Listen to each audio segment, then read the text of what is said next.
नमस्कार साथियों, चाणक्य गुरु digital platform पर आपका हार्दिक अभिनंदन है। साथियों, हम देख रहे थे राजस्थान की झील प्रणाली को और झील प्रणाली में हमने जहां तक देख लिया था उसके आगे की कड़ी को हम आज पुनः शुरू करने वाले हैं। तो साथियों, आज की हमारी पहली जो झील होगी वो झील होगी तालाब शाही।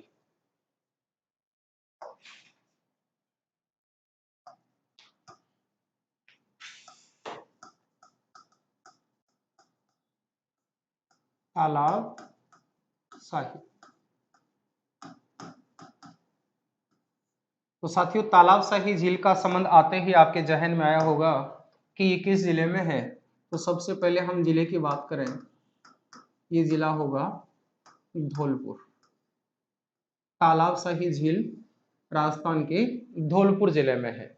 अब यहाँ से हम बात करेंगे, अन्य कोई इससे संबंधित महत्वपूर्ण तथ्य है नहीं। इस झील के निर्माण के को लेकर के एक इम्पोर्टेंट तथ्य बनता है और उसको हम देखेंगे।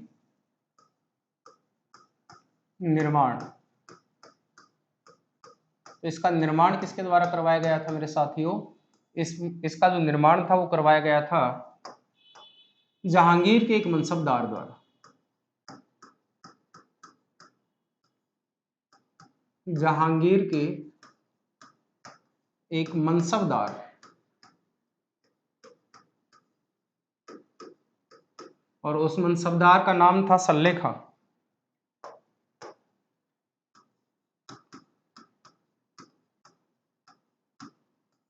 सल्ले खां द्वारा निर्माण करवाया जाता है।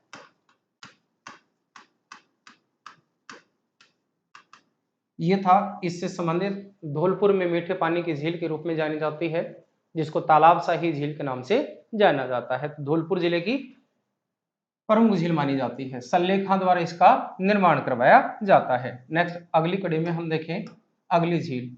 तो अगली हमारी जो झील होगी वो होगी प्यारे साथियों मानसागर झील।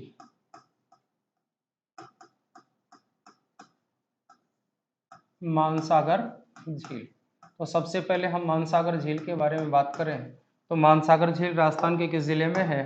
तो मानसागर झील का संबंध है राजस्थान के जयपुर जिले से। तो इंपोर्टेंट क्वेश्चन है, यहां से कई इंपोर्टेंट क्वेश्चन होंगे। चाहेंगे हम उन सभी क्वेश्चनों तक पहुंचने का प्रयास करें, चाहे वो हमारे ज्योग्राफी से संबंधित हो, चाहे वो हमारे इतिहास को लेकर के हो, तो यहाँ तक हम पहुंचने का प्रयास करेंगे। याद रखना, आपके एग्जाम के लिए सभी पॉइंट इंपॉर्टेंट हैं, इसलिए मैं वहां तक जाने का प्रयास करूंगा, आप भी देखने का प्रयास करें। तो मानसागर जो झील है, ये मानसागर झील जयपुर में है और इसका निर्माण किसके द्वारा करवाया जाता है? तो इसका जो निर्माण है ये करवाया जाता है, मानसागर झील का निर्माण महाराजा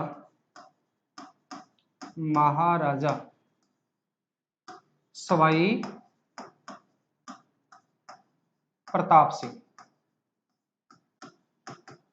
महाराजा सवाई प्रताप सिंह द्वारा इसका निर्माण करवाया जाता है। साथियों, इसका निर्माण कब करवाया जाता है ये भी याद रखेंगे। इसका जो निर्माण होता है वो होता है 1799 ईस्वी में। 1799 ईस्वी में। तो यहां से एक बात स्पष्ट हो जाती है कि सवाई प्रताप सिंह का शासनकाल 1799 के आसपास रहा होगा। तो उसी समय हमारे राजस्थान के जयपुर जिले के आसपास जिन क्षेत्रों में इनका निवास क्षेत्र था या इसका जो शासन क्षेत्र था, उस शासन क्षेत्र में इन्होंने क्या क्या कार्य करवाए होंगे, उन्हीं कार्यों में से एक प्रमुख कार्य है मानसागर झील का निर्माण।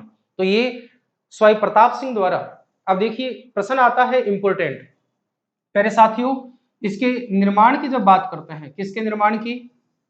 इस झील के निर्माण की। अब यहां थोड़ा सा ध्यान देंगे, इसमें झील का निर्माण न करवा करके क्या करवाया गया था? जल महल का निर्माण करवाया गया था। जल महल का निर्माण करवाया गया। तो याद रखिए, यहां जो अपने को कंफ्यूज करता है वो कंफ्यूज करता है झील का निर्माण और जल महल का निर्माण। तो इससे पूर्व ही इस झील का निर्माण हो चुका था और वो झील का निर्माण किसके द्वारा करवाया जाता है? ये निर्माण करवाया जाता है, यहां पहले हम लिख लें जल महल। तो जल महल का निर्माण महाराजा सवाई प्रताप सिंह द्वारा इसका निर्माण करवाया जाता है, जो किसमें है? इसी मानसागर झील में है। इस मानसागर झील का जो निर्माण है ये करवाया जाता है मुख्य रूप से महाराजा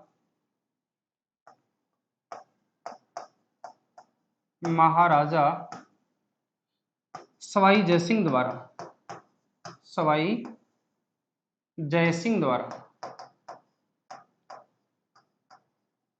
अब ये याद रखना, कहीं आपको झील का संबंध जलमहल के साथ दे दिया जाता है तो झील का निर्माण तो करवाया जाता है महाराजा सवाई जयसिंह द्वारा। सवाई इनकी उपाधि थी। जयपुर के महाराजाओं को सवाई की उपाधि के साथ नवाजा गया था, उसके बाद में उन्होंने सवाई नाम लगाना प्रारंभ किया। तो सवाई जयसिंह द्वारा इस झील का निर्माण करवाया जाता है। इस झील का निर्माण होने के बाद में महाराजा सवाई प्रताप सिंह द्वारा जलमहल का निर्माण करवाया जाता है। मैं एक कहानी संक्षिप्त से इसके बारे में बताऊंगा कि इस प्रकार से करवाया जाता है। ध्यान दीजिए, महाराजा सवाई जयसिंह द्वारा इसका निर्माण करवाया जाता है और ये जो निर्माण करवाया जाता है ये किस नदी पर करवाया जाता है। इस मानसागर झील का जो निर्माण है वो नदी की बात करें तो प्यारे साथियों काफी महत्वपूर्ण है। शायद आप इस नदी के बारे में आज पहली बार सुनेंगे। ये नदी कौन सी थी? ये थी गर्भावती नदी।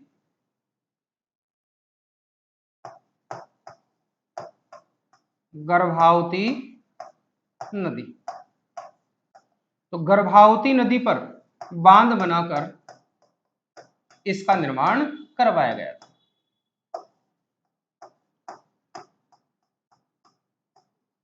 गर्भावती नदी पर बांध बनवाकर इसका निर्माण करवाया गया था। इसका जो उद्देश्य था, ये उद्देश्य क्या था इसका? इस झील का निर्माण करने का उद्देश्य क्या था ये भी काफी इंपॉर्टेंट है। जयपुर को जलापूर्ति करने के लिए, जयपुर को जलापूर्ति करने के लिए सवाई जयसिंह द्वारा इस झील का निर्माण मानसागर झील के नाम से करवाया जाता है।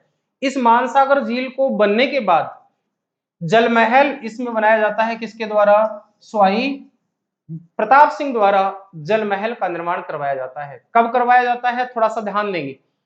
जब इस झील की अवस्था अकाल के समय सूख जाती है, उस सूखने के उपरांत जलमहल इसमें बनने वाली एक इमारत थी और इस इमारत को जब बनाया गया उस समय 5 मंजिल के रूप में बनाया गया था। जब इसमें इस झील में आकर के पानी रुकता है तो ये इसकी 4 मंजिलें जल में होती हैं और 1 मंजिल होती है वो जल के बाहर दिखाई देती है। तो ऐसा प्रतीत होता है कि जल में तैरती हुई इमारत जलमहल है। जलमहल मानसागर में बनी हुई है। इसके बारे में कुछ इंपोर्टेंट तथ्य बनेंगे, उनके बारे में भी हम देख लेते हैं। जलमहल के बारे में हम एक छोटा सा पॉइंट डाल लें। जलमहल काफी रोचक भी है और इंपोर्टेंट भी है। तो जलमहल के बारे में हम तथ्य देखें। जलमहल का निर्माण, जलमहल का निर्माण, तो जलमहल का निर्माण सवाई प्रताप सिंह द्वारा करवाया जाता है। सवाई प्रताप सिंह द्वारा करवाया जाता है। कब करवाया जाता है? 1799 को करवाया जाता है। 1799 ईस्वी में इसका निर्माण करवाया जाता है। अब ये बात करें कि ये जो जलमहल है ये मुख्य रूप से मुगल शैली का या मुगल शैली की इमारत है। मुगल शैली की इमारत है। तो मुगल शैली की इमारत बनाई गई और यही मुगल शैली की इमारत किस नाम से जानी गई? जलमहल के नाम से जानी गई। उस समय मुगलों का आधिपत्य हमारे भारत में हो चुका था। उस समय जब पश्चिमी क्षेत्र से आने वाली जो मुगल कला थी उस मुगल कला का प्रभाव भारतीय स्थापत्य कला पर भी देखने को मिलता है और वो स्थापत्य कला हमें इस महल के ऊपर देखने को मिलती है कि मुगल शैली का बना हुआ इमारत या बनी हुई इमारत के नाम से ये जल महल जाना जाता है। आगे अगर हम बात करें तो प्यारे साथियों यहां हम बात करते हैं, ये 5 मंजिला है।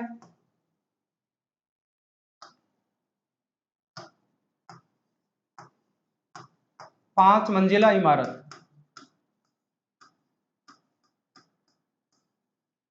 इसके बाद अगर बात करें तो मेरे साथियों इमारत के बाद में सबसे पहले तो इसी को देख लें, इसकी 4 मंजिल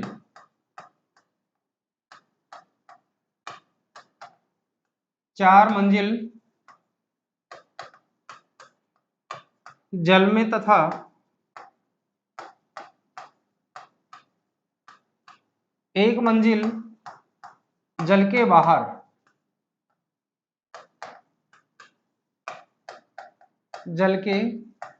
बाहर दिखलाई देती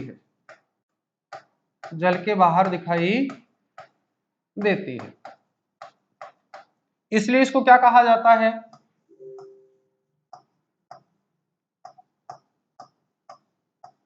तैरती हुई इमारत। तो तैरती हुई इमारत का श्रेय किसे दिया जाता है, जल महल को दिया जाता है। तो साथियों कब बनाई गई, 1799 में बनाई गई। किसके द्वारा बनाई गई, स्वाई प्रताप सिंह द्वारा बनाई गई। अब क्यों बनाई गई ये भी ध्यान रखें, इसका निर्माण क्यों किया गया था। अब ये ध्यान देंगे, हम इतिहास तो नहीं पढ़ रहे लेकिन काफी रोचक तथ्य है, ध्यान देंगे।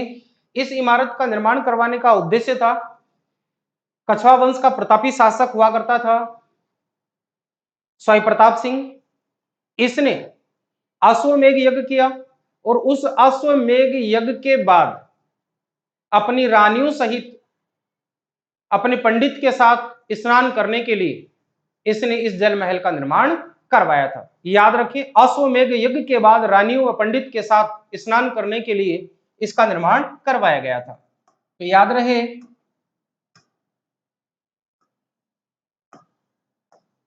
अश्वमेघ यज्ञ, एक तो इंपॉर्टेंट क्वेश्चन ये निकल गया, अश्वमेघ यज्ञ किसके द्वारा करवाया गया था, स्वाई प्रताप सिंह के द्वारा। तो अश्वमेघ यज्ञ के बाद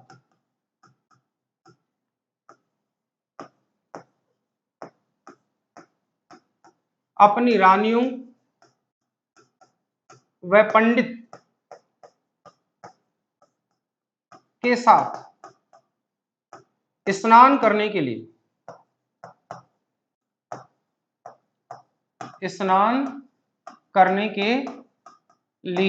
इसका निर्माण करवाया गया था। क्यों करवाया गया था, अश्वमेघ का आयोजन किया गया। अश्वमेघ यज्ञ की संपूर्ण प्राप्ति के बाद या अश्वमेघ यज्ञ के पूर्ण होने के बाद अपनी रानियों सहित पंडित के साथ पूजा स्नान के साथ यहाँ स्नान करने के उद्देश्य से इसका निर्माण करवाया गया था। सोचने की बात है कि राजा महाराजाओं ने किस हद तक हमारी इन जो वर्तमान समय की विरासत है इसका निर्माण करवाया होगा, कितना खर्चा कितना समय इसके साथ लगा होगा, तो ये काफी सोचने का विषय है। तो याद रखिए ये अश्वमेघ यज्ञ के बाद करवाया गया था। आगे अगर हम देखें तो इसका जो उद्देश्य है, ये उद्देश्य हम देख चुके क्यों करवाया गया था।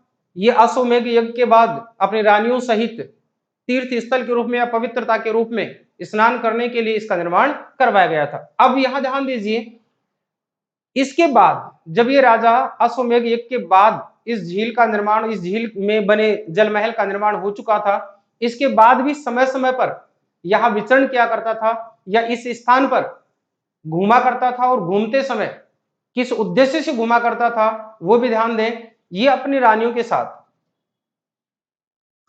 राजा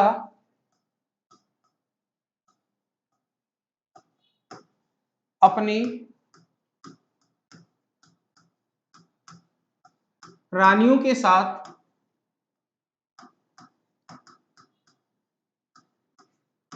समय बिताने के लिए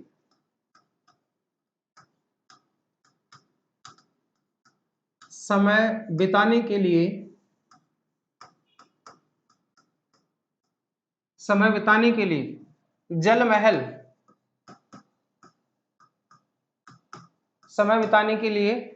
महल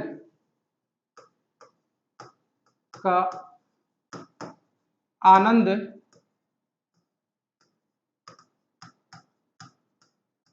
उठाता था। अब देखिए, जब जल महल का आनंद उठा रहा है और अपनी रानियों के साथ उठा रहा है, इसलिए यहां इसको कहा जाता है, इसलिए इसको क्या कहा जाता है, इसको कहा जाता है इस जल महल का आनंद उठाने के कारण इसको रंगीन शिला, अब शिला का तात्पर्य यहां पत्थर नहीं है, रंगीन शिला अर्थात अपने मनोरंजन के लिए जिस इमारत का उपयोग ये जल के साथ जल क्रीड़ा करने हेतु करता था, इसलिए इसको रंगशिला के नाम से जाना जाता है।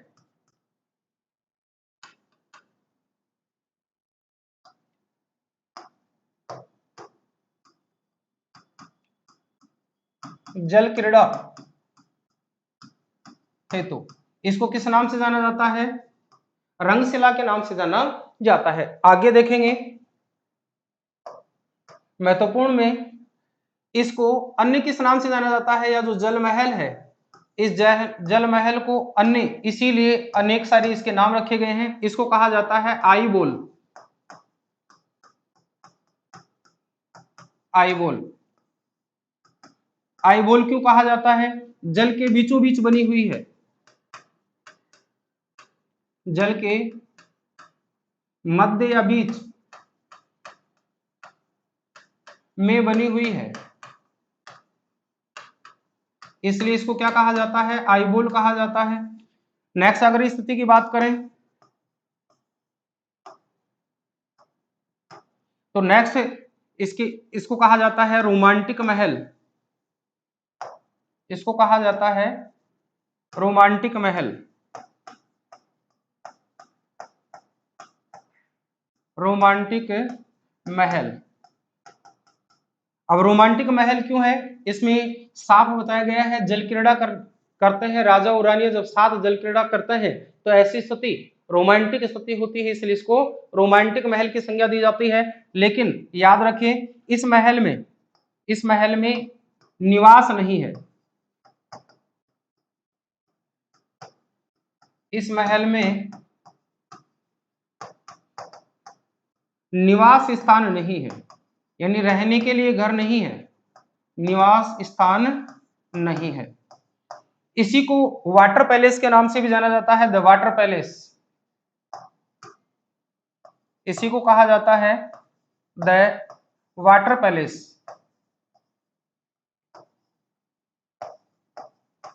द वाटर पैलेस के नाम से भी इसे जाना जाता है। तो वाटर पैलेस की संज्ञा किसे दी जाती है? जल महल को वाटर पैलेस की संज्ञा दी जाती है। नेक्स्ट अगर हम बात करें तो जल महल में एक आकर्षण का केंद्र है, जल महल में एक आकर्षण का केंद्र है,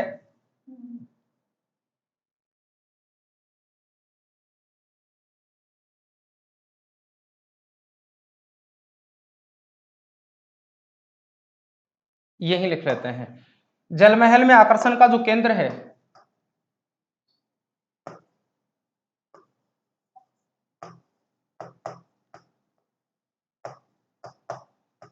जल महल में आकर्षण का केंद्र, जल महल में आकर्षण का केंद्र एक बाग है जिसको कहा जाता है टेरेस बाग। टेरेस बाग, टेरेस का अर्थ होता है छत, तो छत पर लगा हुआ बाग टेरेस बाग है। और साथियों क्यों बताया गया है? क्योंकि यहां से प्रश्न आपके इतिहास में इंपोर्टेंट बन जाता है, और वो प्रश्न बनता है टेरेस बाग को किस नाम से जाना जाता है? तो इसको कहा जाता है चमेली बाग। इसी को कहा जाता है चमेली बाग। तो चमेली बाग इसके आकर्षण का केंद्र है। इस प्रकार से राजा अपने पूर्ण आनंद के लिए जिस इमारत का निर्माण इस मानसागर झील में करता है उसी को कहा जाता है जल महल। तो जल महल से संबंधित संपूर्ण जानकारियां जो आपके एग्जाम में पूछी जाती हैं कंप्लीट हो जाती है। मानसागर झील अपनी कंप्लीट हो जाती है, जो जयपुर में नेशनल हाईवे नंबर 8 जो जयपुर शहर से होकर गुजरा करता था इस पर बना हुआ था। अब वर्तमान समय में नेशनल हाईवे नंबर 8 है उसको दूसरी दिशा से निकाला गया है। तो ये जयपुर से आमेर की ओर चलते समय रास्ते में पड़ता है। तो अगर जल महल की बात करें तो ये कहाँ आता है? तो ये जयपुर से आमेर की और रास्ते में आता है, जयपुर की ओर। जब जयपुर से आमेर की ओर चलते हैं तो रास्ते में ये झील आती है और इस झील का निर्माण प्यारे साथियों किस नदी पर बनाया गया था, किस नदी पर बांध बना करके इसका निर्माण किया गया था, तो वह नदी थी गर्भावती नदी। यहां से इंपोर्टेंट क्वेश्चन बनता है, गर्भावती नदी पर कौन सी झील बनी हुई है, तो गर्भावती नदी पर मानसागर झील बनी हुई है और मानसागर झील में एक प्रमुख इमारत है जिसको कहा जाता है जल महल। जल महल का जो निर्माण है वो स्वाई प्रताप सिंह ने 1799 ईस्वी में करवाया, जो कि महत्वपूर्ण तथ्यों के साथ हम देख चुके हैं। आगे हम देखते हैं हमारी अगली झील की स्थिति। और साथियों अगली हमारी जो झील की स्थिति है उस झील को हम लेंगे कोलायत झील। कोलायत झील प्यारे साथियों कोलायत झील काफी इंपोर्टेंट है, बीकानेर में मीठे पानी की झील है। कोलायत बीकानेर में मीठे पानी की एक झील है। अब यहाँ कई सारे तथ्य इससे निकल करके आते हैं। इस झील के किनारे प्रमुख एक तप भूमि भी है, यहाँ एक मेला भी भरता है और साथियों यहाँ कुछ मंदिर भी इसके निकट बने हुए हैं, उनकी भी चर्चा हम करते हैं। तो याद रखिए यहाँ ये जो कोलायत झील है, इस कोलायत झील के किनारे सबसे पहले तो हम बात करें इसको किस नाम से जाना जाता है, नाम या उपनाम। नाम तो इसका क्या हो गया, नाम तो हो गया इसका कोलायत झील, और उपनाम क्या हो गया, उपनाम की बात आती है तो इसको कहा जाता है मरुस्थल का सुंदर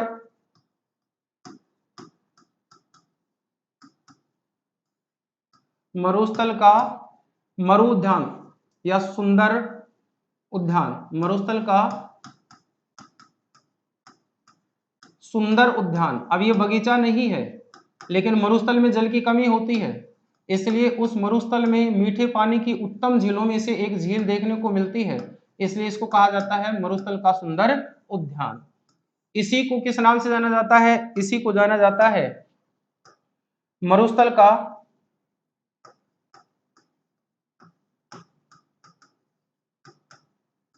मरुस्थल का उद्यान। अब यहाँ उद्यान का तात्पर्य बगीचा नहीं है, तो किस झील को मरुस्थल के उद्यान की संज्ञा दी जाती है या किस झील को मरुस्थल का सुंदर वन कहा जाता है, तो सुंदर वन किसे कहा जाता है, इस कोलायत झील बीकानेर को कहा जाता है। अब यहाँ हम बात कर रहे थे कि कुछ प्रमुख तप भूमि भी है, तो यहाँ इस झील के निकट ही इस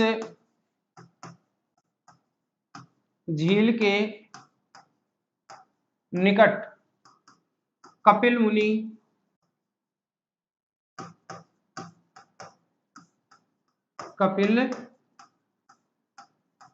की तपोभूमि है।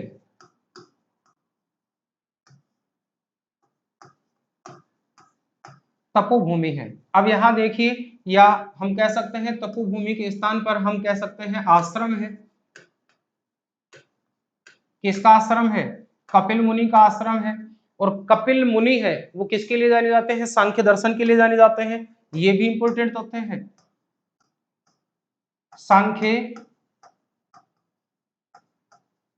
दर्शन के प्रणेता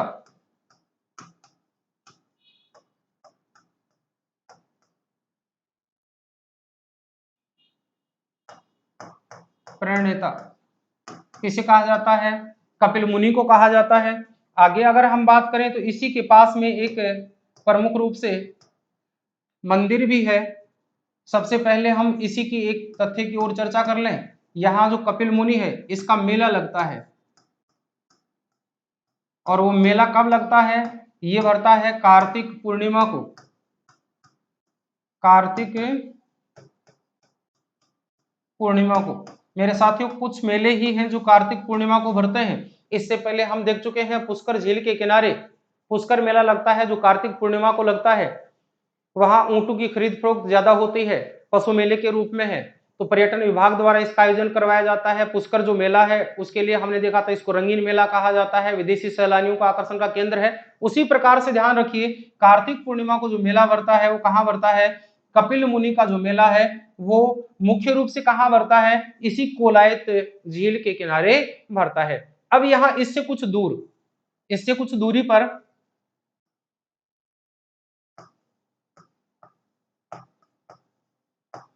कुछ दूरी पर एक अभयारण्य है।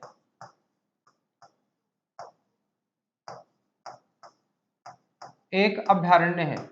अब देखिए मेरे साथियों, यहां से प्रश्न आता है कि बीकानेर जोधपुर क्षेत्र वाले में जो बिश्नोई संप्रदाय है वो वन रक्षक और जीव रक्षक के रूप में जाना जाता है। तो इसके आसपास एक अभयारण्य पाया जाता है और वो अभयारण्य बीकानेर में बटपड़ पक्षी के लिए प्रसिद्ध है। तो या हनुमानगढ़ में है वो।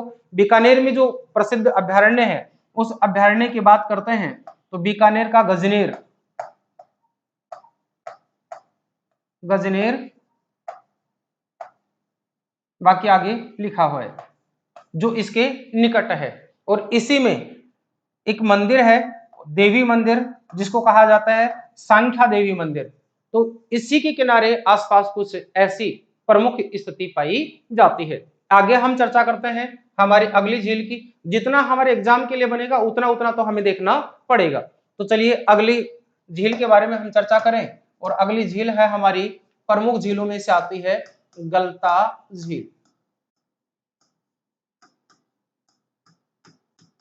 गलता झील जो गलता घाटी में है और गलता घाटी को कहा जाता है मंकी वैली। तो आपके जहन में आया होगा कि गलता जो झील है वो किस जिले में होगी।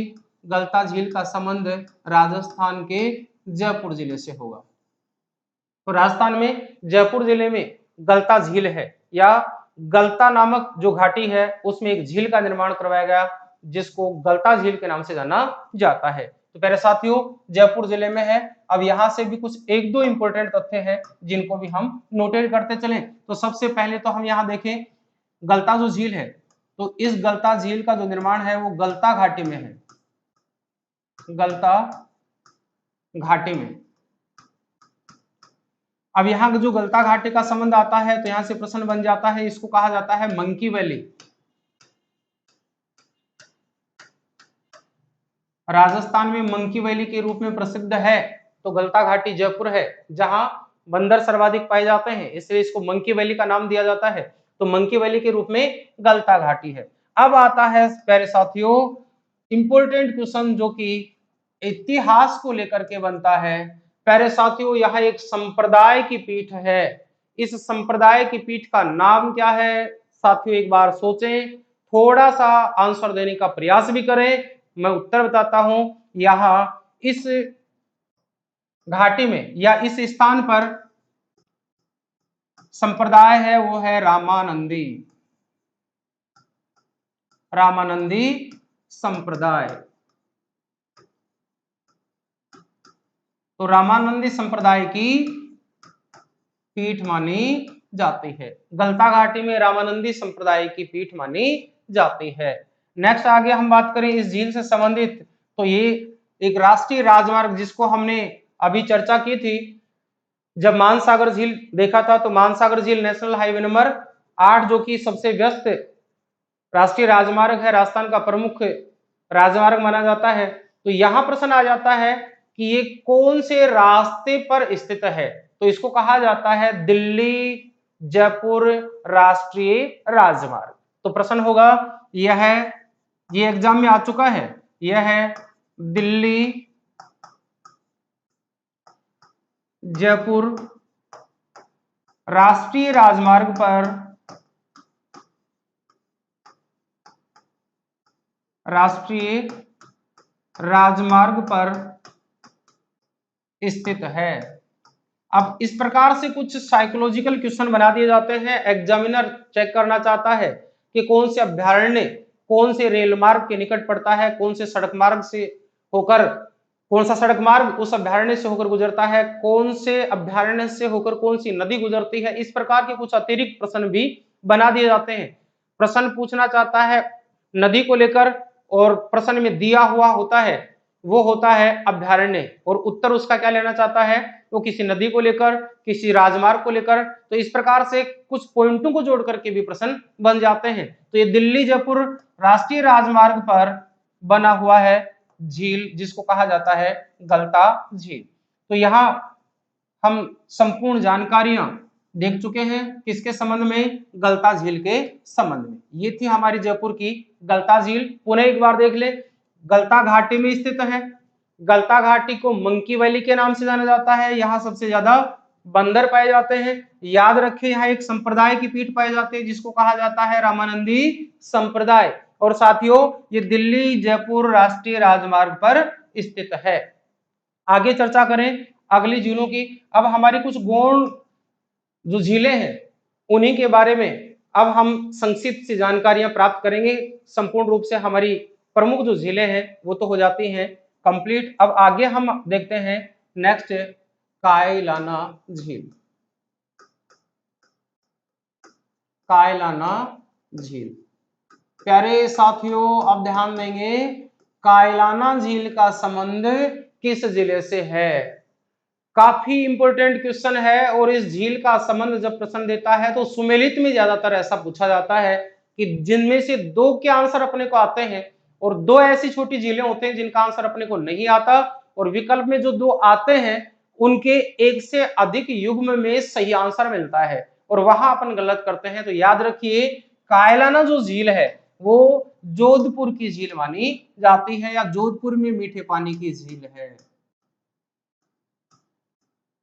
जोधपुर की मीठे पानी की झील है जिसे कायलाना झील के नाम से जाना जाता है। अब इसका भी थोड़ा सा हम विस्तार देख लेते हैं, एक्सप्लेन कर लेते हैं।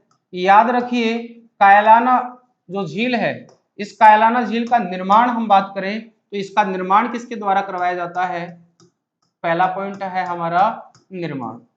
अब संक्षिप्त सी चर्चा इनके बारे में हम करते चले। तो इसका निर्माण है, तो प्यारे साथियों इसका निर्माण जिस नाम से, जिस राजा के द्वारा इसका निर्माण करवाया जाता है उसी के नाम पर इसको दूसरे नाम से भी जाना जाता है। तो इसको किसके नाम से जाना जाता है या फिर इसका निर्माण किस राजा द्वारा करवाया जाता है? तो इसका निर्माण करवाया जाता है सर प्रताप द्वारा। सर प्रताप द्वारा, इसलिए इसको क्या कहा जाता है? प्रताप झील भी कहा जाता है। इसको कहा जाता है प्रताप झील। अब ये काफी इंपॉर्टेंट क्वेश्चन है और प्रश्न वहां कायलाना को लेकर के तो आ चुके हैं, लेकिन प्रश्न पूछ लिया जाए प्रताप झील राजस्थान के किस जिले में है, सुमेलित कीजिए। तो आपको याद रखना है जो कायलाना है वही प्रताप है, तो प्रताप झील ही कायलाना है, तो जोधपुर में स्थित झील होगी। नेक्स्ट आगे हम बात करें नंबर 2 की। तो याद रखिए, इस झील के संबंध में अगला जो हमारा तथ्य आता है, इस झील के निकट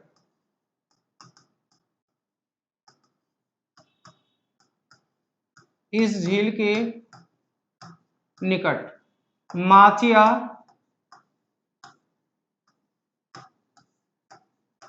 सफारी, माचिया सफारी क्या है? ये है मृग वन। ये इंपॉर्टेंट है। माचिया सफारी मृगवन के निकट कौन सी झील है या इस झील के किनारे कौन सा एक मृगवन स्थित है? प्यारे साथियों, राजस्थान में 7 मृगवन हैं। देखिए, झील पढ़ रहे हैं लेकिन राजस्थान के ज्योग्राफी से संबंधित भी अधिकांश क्वेश्चन आ चुके हैं। बहुत सारे टॉपिकों को समाहित करती हुई ये तथ्य हमारे चल रहे हैं। यहाँ हमारा आ चुका है किससे संबंधित? वन एवं पर्यावरण से संबंधित या वन एवं वनस्पति से संबंधित। तो राजस्थान में 7 मृगवन हैं, उनमें से एक जोधपुर का जो मृगवन है जिसको माचिया सफारी मृगवन कहा जाता है, किस झील के निकट है? तो वो प्रताप झील के निकट है। या इस झील को किस नाम से जाना जाता है? तो इसको कायलाना झील के नाम से जाना जाता है। अगले तथ्य की ओर चर्चा करें हम, तो अगला हमारा जो तथ्य है नंबर 3। अब ध्यान रखिए साथियों, इसके समीप वर्तमान समय में एक मरुस्थलीय वनस्पति का एक उद्यान विकसित किया गया है। ये भी रखिए और काफी इंपॉर्टेंट है ये अपना एग्जाम की दृष्टि से, यहां से अपना प्रश्न पुटअप हो सकता है। तो यहां याद रखिए, इसके निकट भारत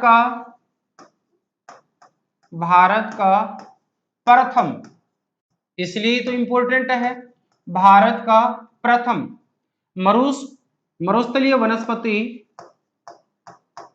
मरुस्थलीय वनस्पति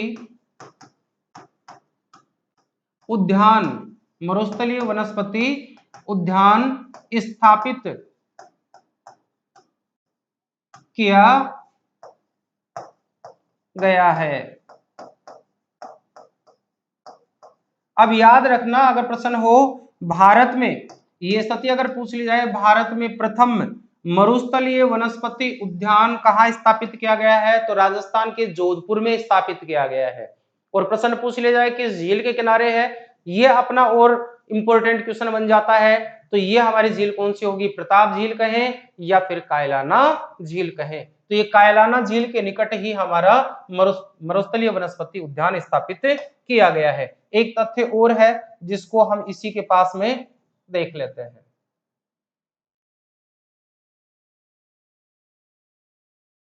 ये लीजिए साथियों, अगले तथ्य की हम चर्चा करें तो नेक्स्ट हमारा जो तथ्य है इस पर भी हम इंपॉर्टेंट रूप में देखेंगे। साथियों इसके समीप ही, किसके समीप, इस झील के समीप, इस झील के समीप जैविक उद्यान, इस झील के समीप जैविक उद्यान की स्थापना, जैविक उद्यान की स्थापना की गई है। अब यहां तक तो हमारी होती है कंप्लीट जानकारी, लेकिन मेरे साथियों अगर आपके जहन में एक क्वेश्चन हो तो लाजमी है, नहीं है तो ध्यान दे लीजिए। यहां से प्रश्न पूछ लिया जाता है जोधपुर को पेयजल आपूर्ति कौन सी झील करती है, तो आपका आंसर क्या होगा, कायलाना झील। तो हम यहां इसको नोटेट करते हैं और जोधपुर को पेयजल आपूर्ति करती है, जोधपुर को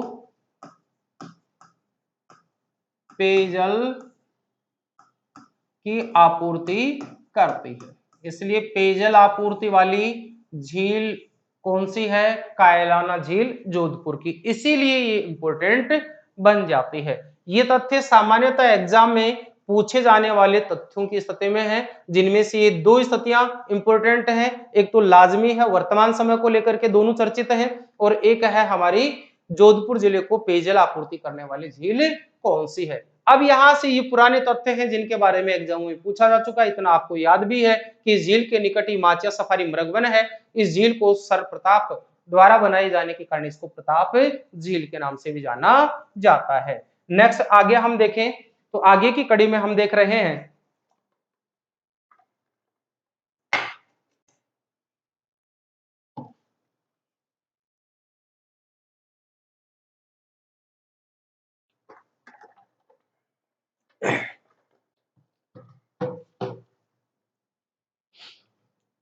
नेक्स्ट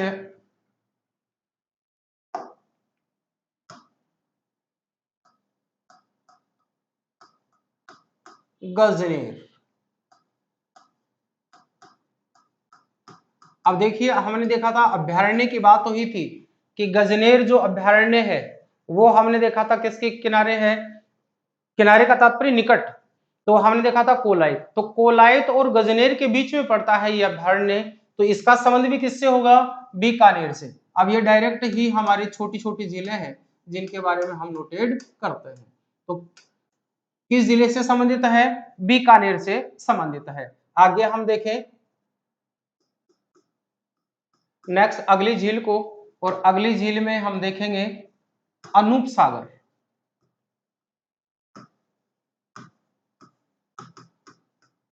अनूप सागर झील। प्यारे साथियों अगर आप तैयारी कर चुके हैं तो थोड़ा सा इसके बारे में सोचने की जरूरत है। अनूप सागर झील राजस्थान के किस जिले में है, शायद मैं मानता हूं कि 40% बच्चे ही इसका आंसर दे पाएंगे, लेकिन इंपॉर्टेंट है ध्यान रखना। अनूप सागर झील राजस्थान के किस जिले में है, तो अनूप सागर का संबंध भी किससे है, बीकानेर से है। अनूप सागर बीकानेर। अब ये ऐसा क्यों पूछा गया है साथियों, जब हमने नदी तंत्र को देखा था तो नदी तंत्र के साथ में हमने जब घग्गर नदी को देखा था तो घग्गर नदी के साथ में हमने देखा था अनूप सागर, अनूपसर जो स्थान है वहां जाकर के घग्गर नदी राजस्थान के श्री गंगानगर जिले में लगभग लुप्त हो जाती है या समाप्त हो जाती है अनूपगढ़ के पास में। तो यहाँ नाम है अनूप सागर, वहां नाम है अनूपगढ़। तो आपका सीधा का सीधा आंसर कहां चला जाता है? श्री गंगानगर। तो आपका आंसर गलत हो जाएगा। अनूप सागर झील की बात करें तो बीकानेर, और अनूपगढ़ की बात करें तो श्री गंगानगर होगा। तो याद रखना अनूप सागर झील बीकानेर में है। नेक्स्ट हम बात करें अगली झील की, तो ये है सूरसागर। अब साथियों इसके बारे में भी मुझे बताएंगे कि सूरसागर झील राजस्थान के किस जिले में है।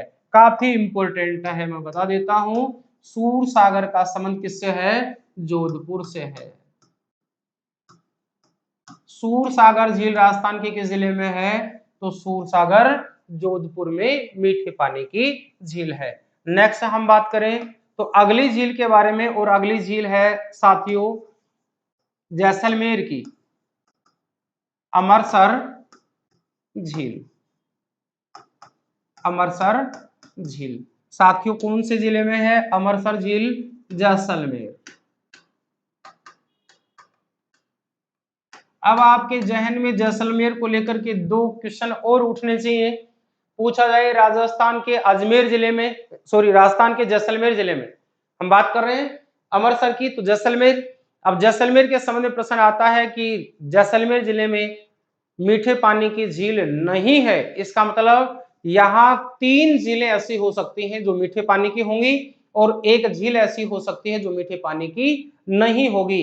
तो आपको सामान्यतः ध्यान होगा कि पश्चिमी मरुस्थलीय क्षेत्र में अधिकांशतः खारे पानी की झीलें ही पाई जाती है, मीठे पानी की झीलें बहुत कम पाई जाती हैं। तो यहां से आपका आंसर अलग बन जाता है, और जैसलमेर को लेकर के आपके जहन में ये प्रश्न अब आ चुका होगा कि सर फिर वो 2 झील और कौन सी हो सकते हैं जो विकल्प में होंगी। तो आपको जब अंतर प्रवाही नदियों के बारे में बताया था तो वहां एक नदी का नाम लिया था काकने नदी। काकानेय नदी या उसी नदी को कहा जाता है मसूरदी नदी। तो मसूरदी नदी का संबंध जब हमने बताया था तो 2 झीलों का संबंध देखा था, एक भुज झील और एक देखा था मीठा खाड़ी झील। दोनों का संबंध किससे है? दोनों का संबंध जैसलमेर से है जो कि मीठे पानी की झील है। तो हम यहाँ इसको भी देख लेते हैं। तो वो झील कौन कौन सी है जैसलमेर की? एक है भुज झील,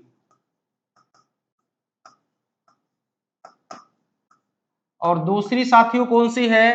वो झील है मीठा खाड़ी।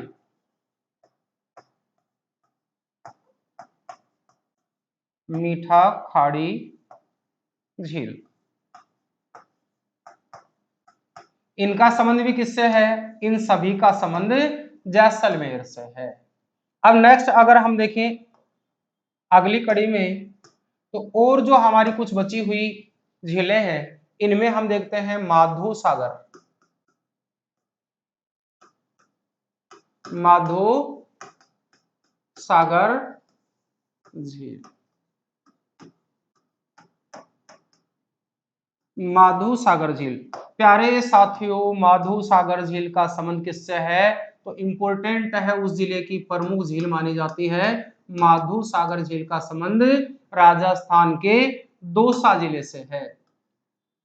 माधो सागर झील का संबंध दौसा जिले से है। दौसा जिले की प्रमुख मीठे पानी की झीलों में आती है माधो सागर झील।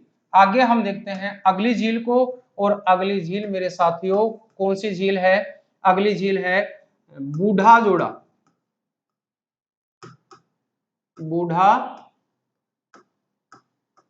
जोहड़ा। और बूढ़ा जोड़ा का संबंध किससे है? यहाँ मेला भी भरता है। तो बूढ़ा जोड़ा का संबंध किससे है साथियों? एक बार के लिए बताएंगे, गांव में बता देता हूं। डाबला गांव के पास में इस झील की स्थिति पाई जाती है। तो डाबला गांव किस जिले में है जहां बूढ़ा जोड़ा झील बनी हुई है? क्योंकि डाबला गांव इंपॉर्टेंट है इसके लिए। तो अगला क्वेश्चन तो मैंने बता दिया, जिसका आंसर क्या है? डाबला गांव। जिला कौन सा होगा? तो जिला आपको बताना है, और वो जिला कौन सा है? इसका जो जिला है बूढ़ा जोड़ा कहाँ है? ये है श्री गंगानगर। तो हम पहले गांव लिख लेते हैं, और वो गांव की स्थिति हम लिखें डाबला गांव। डाबला गांव। और डाबला गांव किस जिले में है? तो आप याद रखेंगे श्री गंगानगर। ये अपने जो मेले हैं उनमें काफी इंपॉर्टेंट है। बूढ़ा जोड़ा मेला कहाँ भरता है? तो श्री गंगानगर में भरता है। और कौन से गांव के पास भरता है? तो डाबला गांव के पास भरता है, इसलिए काफी इंपॉर्टेंट है। तो याद रखना, डाबला गांव श्री गंगानगर में बूढ़ा जोड़ा झील है। नेक्स्ट आगे हम बात करें, और ये भी पूछ लिया जाए कि गांव है तो तहसील कौन सी होगी? तो ये तहसील भी याद रख लेना, ये रायसिंह नगर है।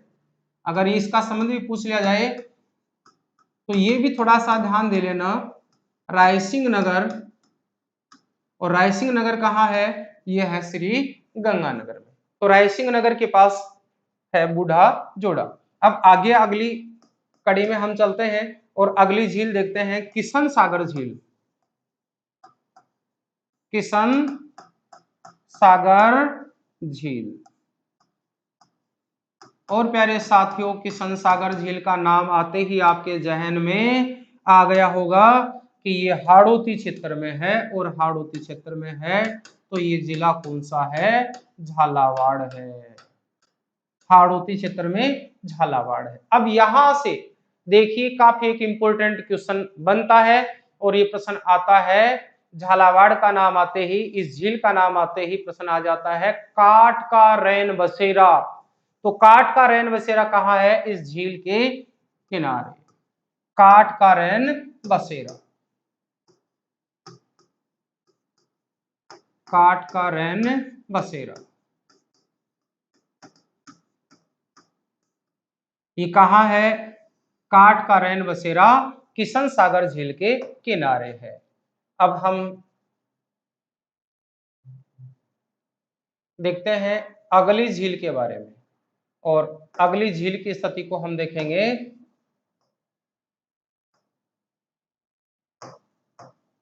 चलिए आगे अगली झील को हम देख लेते हैं, और झील का नाम लिख लिया गोमती सागर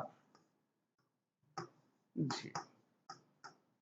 गोमती सागर झील का संबंध भी मेरे साथियों कहां से है? गोमती सागर झील का संबंध भी झालावाड़ से है। गोमती सागर झील का संबंध भी कहां से है? झालावाड़ से है। याद रखेंगे, इंपोर्टेंट झीलों में से आती है गोमती सागर झील। और आगे हम देखते हैं अब मानसरोवर झील।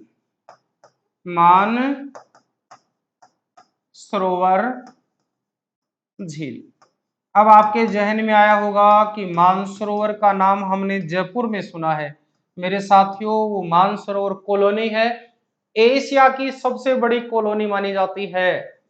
एशिया की सबसे बड़ी कॉलोनी मानसरोवर कॉलोनी है। लेकिन यहां प्रश्न है मानसरोवर झील, और मानसरोवर झील का संबंध राजस्थान के किस जिले में है? तो मेरे प्यारे साथियों, आपका आंसर फिर क्या बनेगा? ये झालावाड़। मानसरोवर झील झालावाड़।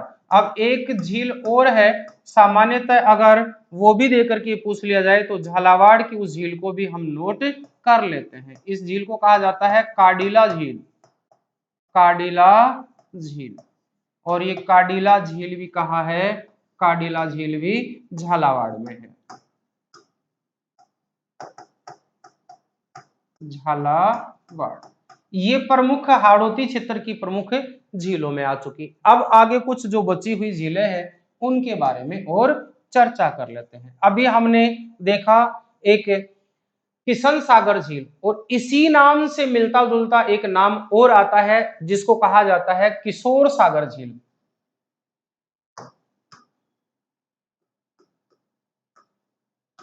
किशोर सागर झील। किशोर सागर झील। प्यारे साथियों, जितनी बड़ी झीलों के बारे में हमने चर्चा किया था वो सारी चीजें जो तो एग्जामिनर के माइंड से हो जाती हैं बाहर, और वो चीज पूछ लेता है जिनके बारे में हमने अभी तक तथ्य देखे ही नहीं है, और डायरेक्ट ही प्रश्न दे दिया जाता है कि ये झील किस जिले में स्थित है। तो इनके लिए केवल और केवल इतना याद रखना है कि कौन से जिलों में स्थापित है। तो कौन से जिलों में स्थापित है?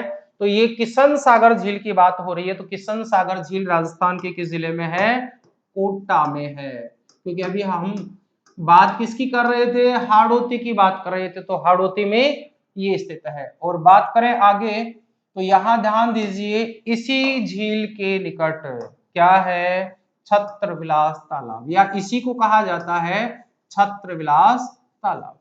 अब ये तो याद आ गया होगा, ये तो सुना है सर, इसी को कहा जाता है छत्रविलास तालाब। और छत्रविलास तालाब का ही नाम क्या है? इसी छत्रविलास तालाब का नाम किशोर सागर झील है। तो इसी झील को किस नाम से जाना जाता है? छत्रविलास तालाब को ही किशोर सागर झील के नाम से जाना जाता है। तो साथियों यहां तक तो आपको समझ में आ गया होगा। अब आगे चलते हैं और आगे चल करके हम देखते हैं नवलखा झील। ये साथियों नवलखा बावड़ी नहीं है, ये है नवलखा झील। सर हमने तो ये भी सुना है कि नवलखा बावड़ी है और ये भी सुना है कि नवलखा झील भी है। तो नवलखा झील का संबंध किससे है? बूंदी से है। किससे है प्यारे साथियों? बूंदी जिले से है। नवलखा झील कहाँ है? बूंदी जिले में है। और प्यारे साथियों इसको ही क्या कहा जाता है? इसको ही कहा जाता है नवल सागर। इसी को कहा जाता है नवल सागर। अब ये नाम इंपॉर्टेंट है, नवलखा एग्जाम में आ चुका है। इसी को बदल करके अगर पूछा जाए तो क्या होगा? नवल सागर के नाम से ही नवलखा झील जानी जाती है। साथियों हमारी अंतिम स्थिति की ओर है ये मीठे पानी की झीलें। अब कुछ गौण जिले हैं जो अलग अलग जिलों में स्थापित हैं, उनकी भी हम चर्चा कर लेते हैं। आगे हम चर्चा करें तो हम इसी के साथ सॉरी नौलखा है उसी के साथ इसको भी देख लेते हैं। नौलखा बावड़ी जब चर्चा हो ही रही है तो नौलखा बावड़ी का संबंध किससे है? तो सर हमने डूंगरपुर पढ़ा है, बिल्कुल राइट पढ़ा है मेरे साथियों। नौलखा बावड़ी कहाँ है? डूंगरपुर में है। ये भी एग्जामों में पूछा जा चुका है। नवलखा बावड़ी डूंगरपुर, नवलखा झील बूंदी, दोनों साथ साथ लिख रहा हूं, ध्यान दे लेना। बूंदी जिले में इस नवलखा झील को ही नवल सागर झील भी कहा जाता है। आगे चर्चा करते हैं हम और झीलों के बारे में, जिसमें हम देखेंगे पन्ना मीना की बावड़ी, क्योंकि अभी हमने देखा क्या? नवलखा बावड़ी। तो आगे देखते हैं पन्ना मीना की बावड़ी। पन्ना मीना की बावड़ी साथियों एक बार के लिए सोचें और इसका आंसर अपने माइंड से निकालने का प्रयास करें, उत्तर देने का प्रयास करें। पन्ना मीना की बावड़ी का संबंध राजस्थान के किस जिले से है? तो आपके जहन में आंसर आया होगा कि सर इस बावड़ी का संबंध तो हमारी राजधानी से है, और राजधानी से है तो ये कहाँ है? जयपुर जिले में है। आगे हम करते हैं अगले हमारी झील की चर्चा, और ये झील है या हाड़ी रानी का कुंड। इंपॉर्टेंट है, थोड़ा सा ध्यान देना भाई, इसलिए बता रहा हूं। हाड़ी रानी का कुंड, हाड़ी रानी का कुंड। तो ध्यान दीजिए, अब मुझे इसका आंसर बताएंगे कि हाड़ी रानी का कुंड राजस्थान के किस जिले में है। सोचें, कुछ समय आपको दिया जा रहा है सोचने के लिए। हाड़ी रानी इतिहास में आपने खूब पढ़ा है, जिसने अपने सैनिक पति को अपनी सर की निशानी काट करके दे दी थी, ऐसी वो हाड़ी रानी, जिसके नाम पर यह झील बनी हुई है हाड़ी रानी का कुंड। इस कुंड की स्थिति कहाँ पाई जाती है? तो वो छतरानी के नाम पर बना ये जो हाड़ी रानी का कुंड है, ये कहाँ है प्यारे साथियों, इसका संबंध किस जिले से आता है? आपके जहन में आ गया होगा सर, हाड़ी रानी का संबंध तो कहीं झालावाड़ कोटा से होना चाहिए, लेकिन साथियों इसका संबंध टोंक के टोडा राय सिंह से है। याद रखिए वो स्थान टोडा राय सिंह, टोडा राय सिंह। हमने देखा था रायसिंह नगर वो श्रीगंगानगर में है, और ये बात हो रही है टोडा रायसिंह की, तो टोडा रायसिंह कहाँ पड़ता है? टोडा रायसिंह पड़ता है प्यारे साथियों जिला टोंक। टोंक जिले में हाड़ी रानी का कुंड बना हुआ है। इंपोर्टेंट है और काफी इंपोर्टेंट है, किसी ना किसी एग्जाम में ये क्वेश्चन टपकेगा निश्चित रूप से। तो याद रखना, कहीं हो सकता है अपनी ही एग्जाम का इंतजार कर रहा हो। आगे हम देखते हैं, अब हम देखते हैं इंपोर्टेंट में दो और आती हैं। एक आता है हमारे झुंझुनू जिले का एक तालाब है, उस तालाब को किस नाम से जाना जाता है?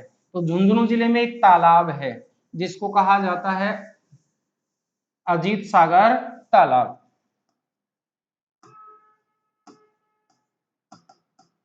अजीत सागर तालाब। अब ये अजीत सागर जोधपुर की बात नहीं है, इसको अजीत सागर तालाब का संबंध है ये है झुंझुनू से, झुंझुनू जिले में है अजीत सागर तालाब। अब प्यारे साथियों एक तालाब की और बात आ जाती है, और झुंझुनू जिले में ये प्रश्न जो अजीत सागर तालाब पर नहीं पूछा गया है, लेकिन वो थर्ड ग्रेड एग्जाम में प्रश्न पूछा जा चुका है ऐसे ही एक तालाब का नाम। तो वो तालाब कौन सा है एक बार मुझे बताएंगे? इसके अलावा उस तालाब की स्थिति कौन सी है जो कि झुंझुनू जिले में है, अजीत सागर तालाब के अलावा है, इसके अतिरिक्त है? जहन में आया होगा, नहीं आया, बता दीजिए। तो ये है पन्नालाल साहे का तालाब, पन्नालाल साहे का तालाब,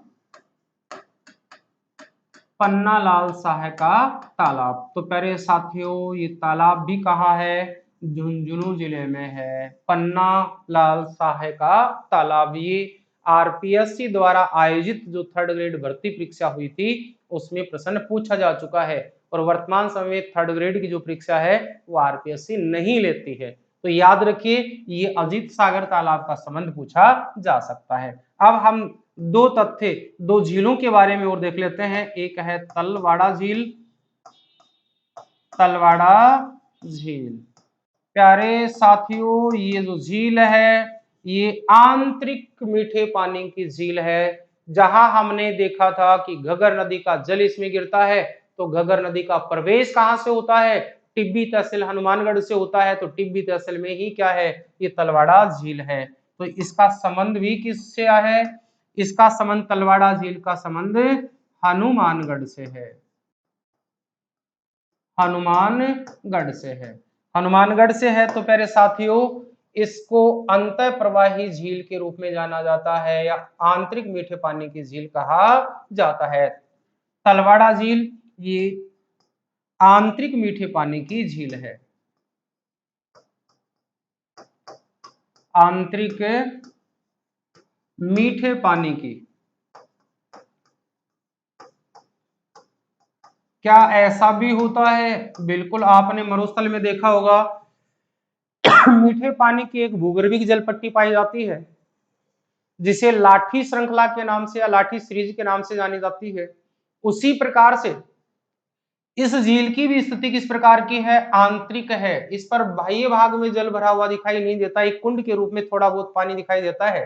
बाकी उसके आसपास के क्षेत्र में आंतरिक रूप से जल की पर्याप्तता पाई जाती है, और ऐसा माना जाता है कि कुंड के रूप में भूगर्भिक अवस्था में पाई जाती है, इसलिए इसको आंतरिक झील कहा जाता है। और राजस्थान की दो प्रमुख आंतरिक झीलें काफी फेमस हैं, प्रसिद्ध हैं। उसमें अगली हम कड़ी को देखते हैं कि वो झील कौन सी है जो कि फेमस है। तो वो झील आती है प्रथमपुरी झील या पिथमपुरी झील, पिथमपुरी झील। प्यारे साथियों ये झील है राजस्थान के शिक्षा नगरी में, और शिक्षा नगरी का संबंध आते ही आपके जहन में आया होगा सर वो जिला हो सकता है राजस्थान का सीकर।